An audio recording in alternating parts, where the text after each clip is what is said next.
சனி பகவான்னு சொன்னாலே நம்ம எல்லாருக்கும் முதல்ல வர்றது ஒரு பயம்தான். ஆனா உங்களுக்கு ஒரு விஷயம் தெரியுமா? நவக்கிரகங்கள்லேயே ரொம்பவும் கருணையுள்ளவர் சனி பகவான் தான்னு சொன்னா உங்களால நம்ப முடியுதா?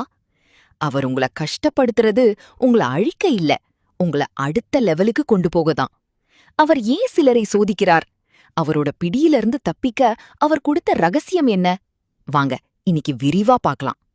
அதுக்கு முன்னாடி இது போன்ற பல சுவாரஸ்யமான தகவல்களுக்கு நம்ம ஆர்டிஃபெக்ட்ஸ் யூடியூப் சேனலை சப்ஸ்கிரைப் பண்ணிக்கோங்க. சனி பகவான் வெறும் ஒரு கிரகம் மட்டும் கிடையாதுங்க. இந்த உலகத்தோட சுப்ரீம் ஜட்ஜ், அதாவது தலைமை நீதிபதியா அவர் செயல்படுறார். நாம செஞ்ச நல்லது கெட்டதுக்கு ஏத்த பலனை அவர் கொடுத்தே தீருவார். ஆனா அவர் குடுக்கற அந்த தண்டனைக்கு பின்னாடி ஒரு மிகப்பெரிய லைஃப் லெசன் ஒளிஞ்சிருக்கு. சனி பகவான் ஒரு காரியத்தை தள்ளி போடுறார்னா அந்த வெற்றியை தாங்குற தகுதி உங்களுக்கு இன்னும் வரலன்னு அர்த்தம். ஒரு இரும்ப தீயில போட்டு நல்லா அடிச்சாதான் அது வலிமையான ஆயுதமா மாறும்.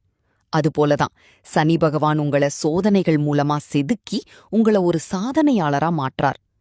சனி பகவானுக்கு இரும்பு, எள் இதையெல்லாம் விட ரொம்ப பிடிச்ச விஷயம் உழைப்பு.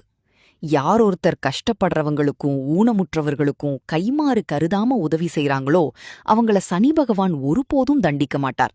Service to humanity is service to சனி அப்படின்னு சொல்லலாம்.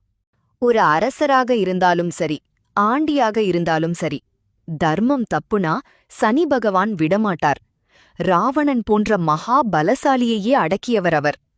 உங்ககிட்ட இருக்கிற தலைக்கணம் என்னைக்கு குறையுதோ அன்னைக்கே சனியோட தாக்கம் பாதியா குறைஞ்சிடும். சனி பகவானின் அருளை பெற எளிய வழிகள். உழைப்பாளிகளுக்கு மரியாதை.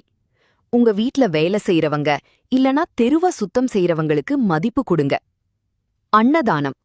சனிக்கிழமை முடிஞ்சா கருப்பு எள் கலந்த சாதம் அல்லது தயிர் சாதம் இல்லாதவங்களுக்கு தானம் கொடுங்க.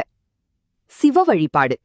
சனி பகவானோட குருவான சிவபெருமானை வணங்குறது சனியின் உக்கிரத்தை குறைக்கும். சுருக்கமா சொல்லப்போனா, நீங்க நேர்மையா இருந்தா சனி பகவான் உங்களுக்கு ஒரு கவசமா இருப்பார். விதிப்படி உங்களுக்கு கிடைக்க வேண்டிய கஷ்டத்தை அவர் மாத்த மாட்டார். ஆனா அந்த கஷ்டத்தை தாங்குற சக்தியையும் அதிலிருந்து வெளியே வர்ற புத்தியையும் கண்டிப்பா கொடுப்பார். இந்த தகவல் உங்களுக்கு பிடிச்சிருந்தா மத்தவங்களுக்கும் ஷேர் பண்ணுங்க. சனி பகவானின் அருள் உங்களுக்கு கிடைக்க கமெண்ட்ல ஓம் சனைச்சராய நமஹா அப்படின்னு டைப் பண்ணுங்க. மறக்காம நம்ம